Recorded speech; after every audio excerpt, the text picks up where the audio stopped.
दोस्तों, मैं रज़ी अहमद और आप देख रहे हैं योर वॉइस इंडिया। आइए नजर डालते हैं इस वक्त की सुर्खियों पर। उत्तर प्रदेश के मुख्यमंत्री योगी आदित्यनाथ पहली बार अपने राजनीतिक जीवन में विधानसभा का चुनाव लड़ने जा रहे हैं। उन्होंने गोरखपुर शहर सीट से लड़ने का फैसला लिया है और भाजपा के कार्यकर्ता उनकी जीत तय करने के लिए जुटे हुए हैं। लेकिन इस बीच उनके बनाए संगठन हिंदू युवा वाहिनी ने भी कमान संभाल ली है। इस संगठन की स्थापना उन्होंने 2002 में की थी, जिसका पूर्वी यूपी के कई जिलों में असर देखने को मिलता है। रेलवे भर्ती परीक्षाओं को लेकर बवाल करने वाले अभ्यर्थियों के लिए रेल मंत्रालय ने चेतावनी जारी की है। रेल मंत्रालय रेलवे भर्ती बोर्ड की ओर से कहा गया है कि ऐसे अभ्यर्थियों पर आजीवन प्रतिबंध लगाया जा सकता है।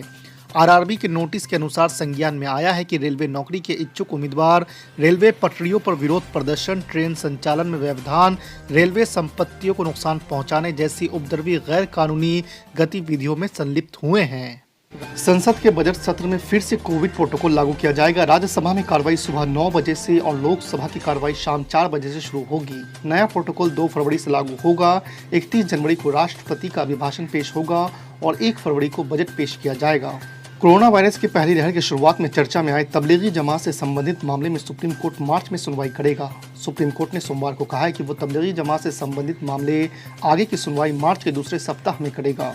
आपको बता दें कि जस्टिस AM खानविलकर की अध्यक्षता वाली पीठ ने मलेशिया के एक 24 वर्षीय निवासी की ओर से पेश अधिवक्ता शोएब आलम की इस मामले को जल्द निपटाने के संबंध में दी गई दलीलें सुनने के बाद इसकी सुनवाई मार्च के दूसरे सप्ताह में सूचीबद्ध करने का निर्देश दिए हैं। पाकिस्तान और जिन्ना को लेकर अखिलेश यादव और CM योगी आदित्यनाथ की लड़ाई में आम आदमी पार्टी भी कूद गई है। आम आदमी पार्टी ने भारतीय जनता पार्टी पर पाकिस्तान और जिन्ना के नाम पर राजनीति करने का आरोप लगाया है।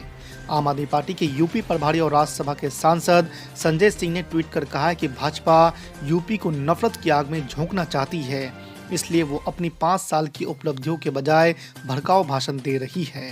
अब्दुल्ला आजम के 2 जन्म प्रमाण पत्र, 2 पासपोर्ट बनवाने में धोखाधड़ी, मारपीट और लूटपाट समेत तमाम मामलों में सीतापुर की जेल में बंद सपा सांसद आजम खां विधानसभा चुनाव के लिए जेल से ही नामांकन पत्र दाखिल कराएंगे। कोर्ट ने उन्हें नामांकन प्रक्रिया पूरी कराने की अनुमति दे दी है। कोर्ट की अनुमति के बाद उनके अधिवक्ता सीतापुर जेल में नामांकन पत्र भरवाने जाएंगे। आपको बता दें कि सपा सांसद मोहम्मद आजम खां 23 महीने से सीतापुर जेल में बंद है। उनके खिलाफ जिले के अलग अलग थानों में करीब 100 मुकदमे दर्ज है, जो न्यायालय में विचाराधीन है। टिकट न मिलने से उठे असंतोष के जबर को थामने के लिए समाजवादी पार्टी दावेदारों में बड़ी उम्मीदें जाग रही है। किसी को MLC का टिकट देने का वादा किया जा रहा है तो किसी को 2 साल बाद होने वाले लोकसभा चुनाव का टिकट देने का भरोसा दे रहे हैं। यही नहीं, नाराज लोगों को ये भी समझाया जा रहा है कि 10 मार्च के बाद सरकार बनने पर बेहतर जगह एडजस्ट किया जाएगा। सपा की इस रणनीति से तमाम लोग तो इस पर भरोसा कर पार्टी के जिताने में जुट गए हैं, तो कुछ लोग ऐसे भी हैं जो आश्वासन की घुट्टी से भी मानने को तैयार नहीं। उत्तर प्रदेश में विधानसभा चुनाव के तीसरे चरण के लिए मंगलवार 25 जनवरी को अधिसूचना जारी होने के साथ ही नामांकन प्रक्रिया शुरू हो जाएगी। कानपुर मंडल और बुंदेलखंड इलाके के 16 जिलों के 59 सीटों के लिए 1 फरवरी तक उम्मीदवार अपने पर्चे दाखिल कर सकेंगे। आपको बता दें कि 15 सीटें अनुसूचित जाति के लिए आरक्षित है। कोरोना संक्रमण को देखते हुए केंद्रीय चुनाव आयोग ने प्रत्याशियों को सुविधा वेब पोर्टल के माध्यम से ऑनलाइन आवेदन की सुविधा भी उपलब्ध कराई है। उत्तर प्रदेश में हो रहे विधानसभा के चुनाव में राष्ट्रीय जनतांत्रिक गठबंधन के प्रमुख घटक दल भारतीय जनता पार्टी और जनता दल यूनाइटेड के बीच गठबंधन नहीं हो सका है। भाजपा से बेरुखी के बाद जेडीयू ने 20 प्रत्याशियों की सूची जारी कर दी है। जेडीयू की सूची जारी करने पर भाजपा के बिहार प्रदेश अध्यक्ष संजय जायसवाल ने भी रिएक्शन दिया है। जेडीयू के धोखे में रखने के आरोप पर कहा है कि हर दल से हर प्रदेश में गठबंधन हो, ये आवश्यक नहीं है। अगले महीने शुरू होने वाले उत्तर प्रदेश विधानसभा चुनाव से पहले सियासी बयानबाजी का दौर तेज हो रहा है। विपक्षी दलों के नेताओं ने यूपी सरकार और सूबे के मुखिया योगी आदित्यनाथ पर हमले तेज कर दिए हैं। वहीं सत्ताधारी बीजेपी विरोधियों को निशाने पर लेने में जुटी हुई है। इस बीच आपको बता दें कि MIM के मुखिया असदुद्दीन ओवैसी ने एक बार फिर से मुख्यमंत्री योगी आदित्यनाथ पर निशाना साधते हुए तंज कसा है। उन्होंने कहा है कि बाबा मुख्यमंत्री से पूर्व मुख्यमंत्री बनने जा रहे हैं।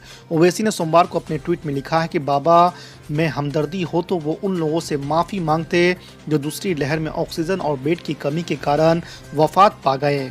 बाबा ये तो बताओ कि नए अस्पताल कितने बनाए, कितने डॉक्टरों की भर्ती हुई। इंशाअल्लाह बाबा मुख्यमंत्री से पूर्व मुख्यमंत्री बनने जा रहे हैं। समाजवादी पार्टी के राष्ट्रीय अध्यक्ष अखिलेश यादव ने कहा है कि भाजपा दुनिया की सबसे ज्यादा झूठ बोलने वाली पार्टी है। भाजपा ने किसानों, नौजवानों को बड़े बड़े सपने दिखाए, लेकिन सबके साथ छल किया। समाजवादी सरकार के कामों के अलावा उसने कुछ नहीं किया, सिर्फ रंग बदलती है। उसका दूसरा पीढ़ी काम समाजवादी पार्टी के प्रति भ्रम फैलाना और जनता को गुमराह करना है। जनता ने भी इसलिए ठान लिया है कि वो इस विधानसभा चुनाव में भाजपा का सफाया करेगी। अखिलेश यादव ने सोमवार को जारी एक बयान में कहा है कि जिस तरह की अभद्र भाषा और अशिष्ट व्यवहार भाजपा कर रही है, उससे लोकतंत्र की मर्यादा गिरती है। लोचन के मंदिर में गूंजती है। यह वो मुल्क है जहां मलिक मोहम्मद जायसी पद्मावत लिखते हैं। हम उस मुल्क में रहते हैं जहां रसखान को पढ़कर हम भगवान कृष्ण के बारे में जानते हैं। हम उस मुल्क में रहते हैं जहां मोहम्मद रफी गाना गाते हैं, सुख के सब साथी दुख में ना कोई, मेरे राम तेरा नाम एक से अच्छा दूसरा न कोई। यह है हिंदुस्तान, और उस हिंदुस्तान की खूबसूरती को मिटाने का काम भारतीय जनता पार्टी कर रही है। हिंदू मुसलमान के नाम पे, नकली मुद्दों के नाम पे अरे महंगाई आती है तो हिंदू का भी बच्चा महंगाई से उतना ही परेशान होता है। महंगाई आती है तो हिंदुओं के भी पेट पर उतनी ही मार महंगाई की पड़ती है जितनी मुसलमान पे पड़ती है। मैं पूछना चाहता हूं आदित्यनाथ जी, आइए और बताइए, हमारी वो सुहागिन महिलाएं, वो शिक्षा मित्र महिलाएं जिन्होंने अपना सिर बनवाया, जिनको नौकरी तुमने नहीं दी, वो हिंदू थी या मुसलमान थी, इसका हमें जवाब दो। आओ हमें बताओ आदित्यनाथ जी, वो नौजवान जिनको मां बहन की गालियां देके सड़क पर दौड़ा दौड़ा कर पीटा गया, वो हिंदू थे या मुसलमान थे? वो किसान जो सड़क पर 1 साल तक बैठा रहा, 750 किसान आंदोलन में शहीद हो गया, वो हिंदू था कि मुसलमान था? आइए आदित्यनाथ जी, हमको बताइए। हाथरस की वो गरीब बेटी जो रात में 2 बजे जला दी गई, वो हिंदू थी कि मुसलमान थी? वो प्रभात मिश्रा 12वीं में पढ़ने वाला बच्चा जिसका फर्जी इनकाउंटर आपने करवा दिया, वो हिंदू था कि मुसलमान था? वो इंद्रकांत त्रिपाठी व्यापारी जिसकी हत्या तुमने करवा दी, वो हिंदू था या मुसलमान था? वो मनीष गुप्ता जो गोरखपुर के होटल में पीट के मार दिया गया, वो अरुण वाल्मीकि आगरा में जिसको पुलिस वालों ने पीट के मार दिया, ये हिंदू थे या मुसलमान थे? क्यों हमको नकली मुद्दों में उलझाते हो? हम इन मुद्दों में नहीं उलझना चाहते। बातें करते हो मुसलमान की और पेट पर लात मारते हो हिंदुओं के, मुसलमानों के, सबके लात। ऐसी व्यवस्था को आपको बदलना होगा। ऐसे नकली लोगों को आपको पहचानना होगा।